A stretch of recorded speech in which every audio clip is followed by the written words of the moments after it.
going on, Jerome's? Now, before this game, so we knew that this was going to be a big-time game. The Vikings had a chance to put a signature win on their mantle. I did not know that this was going to be potentially one of the best regular season games in the last 10 years, 15 years, 20 years, maybe. And also, I did not know that Justin Jefferson was going to have the catch of the century right after Stephon Diggs had one of his own. My goodness. But somehow, some way, the Vikings found a way to get it done. And it took like 17 various miracles for it to happen. The Vikings came back from 24-10 down at halftime. They're slow in the third quarter. But Justin Jefferson and Dalvin Cook were like, hey, get on us, man. And even though it looked like the refs were just going to screw job the Vikings, oh, Cousins wasn't in. Oh, Gabe Davis caught that football. Sure. Whatever. The Vikings found a way. Found a freaking way, man. Even though, like we said, every single Vikings game, win, lose, or draw, is like this. But 8-1 is 8-1. The Vikings finally have their signature win. And that silence here is all the national media jabroni haircuts and losers, man. But I'm sure they'll have something to say. About the Vikings on Monday. But we got our own winners and we got losers. Oh, that's the losers. All right, so winners first. Justin freaking Jefferson. Man of the match, 10 catches for $191 and a touchdown. Catch of the century, catch of the millennium, was moving chains in big-time spots as well. And when in clutch time, when you had to have it, Jefferson was just that guy. I mean, he's already wide receiver 1 in this league, but sometimes we just need to see, like, Jefferson needed a signature game just like the Vikings needed that signature win. This was it. I mean, Jefferson is great at putting up stats, but in clutch time, he hasn't had a game that we can point to as like, this is that guy. And now, I mean, he absolutely has this. Like, this catch is going to live forever. Like, Jordan Brand should sign Jefferson, and this should be the new logo. So, it's just amazing, man. Gets me all verklempt. Winner number 2, Eric Kendricks, had that touchdown on the fumbled exchange where the Vikings did not quit. 10 tackles leading the team. Love it. Patrick Peterson, 2. Not 1, 2 end zone interceptions on Josh Allen, calling game at the end. The rumors of Patrick Peterson's demise have been greatly exaggerated. Dalvin Cook, he won the battle of the Cooks. Let's just say that. 14 carries for $119, 81-yard touchdown run in that third quarter. Busted it out. The Vikings offense had been stagnant in the doldrums, but they got it done. Man. Cam Beasley, fumble recovery. It feels like Cam Bynum's fumble recovery happened 14 years ago.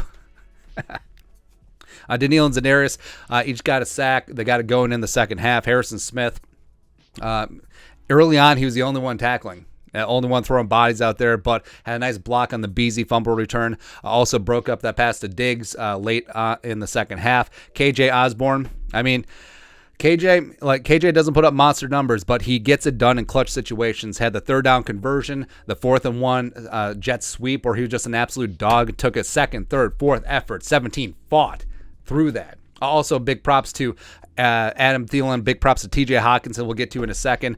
But big-time catches. When Jefferson was getting all the attention, they did it.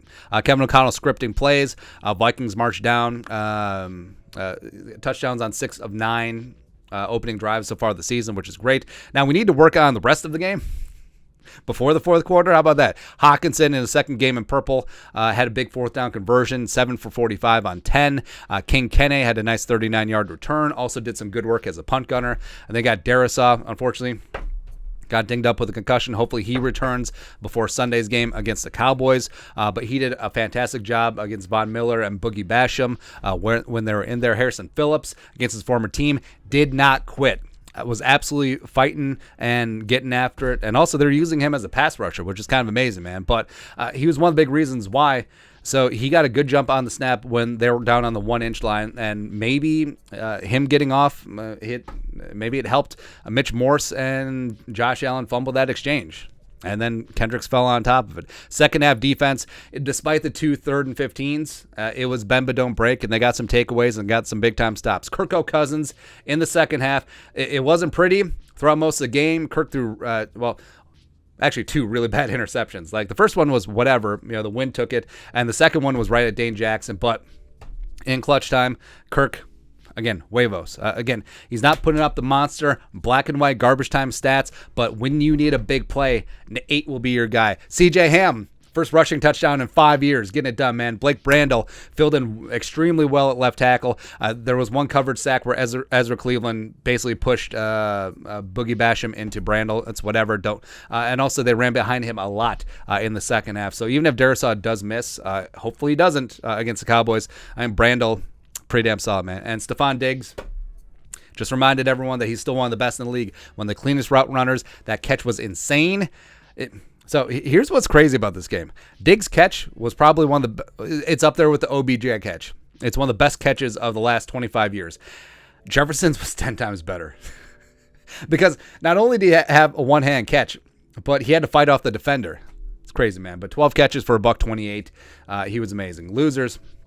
Let's just do losers. Why not? All right, so O'Connell play calling before the half. Just ridiculous, giving up that long touchdown. Ed Donatell's first half defense in general. No spy on Josh Allen. Absolutely none. It's like, hey, this number 17 guy runs. And, his elbow doesn't affect... his elbow doesn't affect his run. Oh, by the way, his elbow's perfectly fine. I failed to mention that one. Greg Joseph misses PAT, which... I don't care that he technically kicked the game winner in overtime. I don't care. I don't. Kirk Cousins early on was garbaggio. Kick coverage was kind of spotty. The refs. So first, going all the way back to the horse collar where Kendricks was grabbing Diggs by like the lower back. It's like, that's a horse collar. Just mugging TJ Hawkinson all day. Darisaw's phantom hold on Milano was BS. Of course, the Gabe Davis. How is that not reviewed in the booth? Someone's got to be fired over that. Because something that close, you allow the Bills to run up and run a play. You know why they did that? Because they knew he didn't catch it. It's just so stupid. Ed Ingram had himself a stupid day. Gave up pressures. There were T&E stunting Von Miller on him. Also, he stepped on Kirk's foot twice, which is so frustrating, man. Penalties were not good. Rookie cornerbacks, Caleb Evans struggled in the first half before leaving with that concussion. And then they really targeted Andrew Booth Jr. Donatell not helping his rookie cornerbacks, so not shading safety help over there, not doubling Diggs. Sure, why not? Brian O'Neill had a tough time. Von Miller got it after him at the end of the game, sort of is what it is. And then the Bills injury report gamesmanship. Josh Allen looks pretty okay. He looks pretty okay. His arm looks 100%. So, honestly, the competition committee should look into that because I don't care what it was, whether it's, it's gamesmanship, it's whatever, it's BS. The injury report exists for a reason. So, to hold out Allen out of practice on Wednesday and Thursday when he clearly could have gone, and also hiding him from the media on Friday when he clearly could have been a full participant the way that he was playing on Sunday, it's ridiculous. How'd that work out for you, though? But whatever. But one game season, man. Vikings now have to move to 9-1. The Cowboys, they're a good team. They're super tough. Coming into US Bank Stadium. No emotional hangover. Can't have any at all. Also, you're in the late window, America's Game of the Week. It's going to be a tough time. But it's just amazing. Like, who thought that we were going to be here at halftime? Not me, not us. I love it. This is a special team. This feels like a special year.